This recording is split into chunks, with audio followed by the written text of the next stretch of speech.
ang gawin ninyo kung gusto po ninyo na i-connect ang Reels video po ninyo sa inyong mga long form videos, or kung gusto nyong gawa ng trailer ang inyong mga long form videos. So dito po sa inyong Facebook page or Facebook profile ay pindutin ang what's on your mind. Ngayon ay pindutin ang photo or video. Pumili lang kayo ng video na ipopost po ninyo. So ngayon nakita ko na ang video na aking ipopost.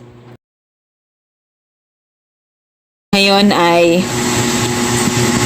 lalagyan lang natin ng say something about this photo. So kokopyahin ko lang yung nasa notepad ko, yung naka-ready na